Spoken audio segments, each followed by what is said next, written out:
ക്രിക്കറ്റിന്റെ പുതിയ അപ്ഡേറ്റ്സുമായി soccer talk വീണ്ടും എത്തിയിരിക്കുകയാണ്. IPL-ൽ ഇന്ന് കനത്ത പോരാട്ടമാണ്. ചെന്നൈ സൂപ്പർ കിങ്സും റോയൽ ചലഞ്ചേഴ്സ് ബാംഗ്ലൂരുമാണ് ഇന്ന് നേർക്കുനേർ മുട്ടുന്നത്. ഒരു വമ്പൻ ജയത്തോടെ കളി അവസാനിപ്പിക്കുകയാണെങ്കിൽ RCBക്ക് പ്ലേ ഓഫിലേക്ക് സ്ഥാനമുറപ്പിക്കാം. എന്നാൽ ചെന്നൈക്കാവട്ടെ ജയം മാത്രം മതി. നിലവിൽ പ്ലേ ഓഫിലുള്ളത് കൊൽക്കത്തയും രാജസ്ഥാനും സൺറൈസേഴ്സ് ഹൈദരാബാദുമാണ്. അതിലേക്കാണ് ഇനി ചെന്നൈയോ RCBയോ എന്ന ചോദ്യം ഉയരുന്നത്.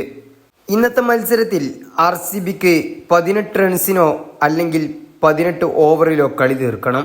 എങ്കിൽ മാത്രമേ പ്ലേ ഓഫിലേക്ക് പ്രതീക്ഷയുള്ളൂ.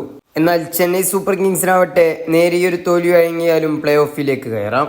നിലവിൽ 13 മത്സരങ്ങളിൽ നിന്ന് 14 പോയിന്റുമായി ചെന്നൈ സൂപ്പർ കിങ്സ് ഉണ്ട്. 13 മത്സരങ്ങളിൽ നിന്ന് 12 പോയിന്റ് മാത്രമാണ് RCBക്കുള്ളത്. റൺ റേറ്റിന്റെ കാര്യത്തിലും ചെന്നൈ സൂപ്പർ കിങ്സ് മുന്നിലാണ്. എന്നാൽ ചെന്നൈയുടെ ആശ്വാസം മഴയിലും തീരും. പക്ഷേ RCBക്ക് അത് വലിയ തിരിച്ചടിയുമാവും. എല്ലാ മത്സരങ്ങളും മഴയിലേക്കാണ് ഇപ്പോൾ നീങ്ങുന്നത്. മഴ കാരണം കളി ഒഴിവാക്കുകയാണെങ്കിൽ RCB പുറത്തേക്കും ചെന്നൈ സൂപ്പർ കിങ്സ് പ്ലേ ഓഫിലേക്കും. ഏതായാലും MS ധോണിയുടെയും വിരാട് കോഹ്ലിയുടെയും ഒരു മികച്ച പ്രകടനം ഇന്ന് പ്രതീക്ഷിക്കാം. ഈ വാശിയേറിയ ആവേശ പോരാട്ടത്തിനായി ഇനി മണിക്കൂറുകൾ മാത്രമാണുള്ളത്. ക്രിക്കറ്റിന്റെ പുതിയ അപ്ഡേറ്റ്സുമായി സോക്കർ ടോക്ക് വീണ്ടും എത്തും.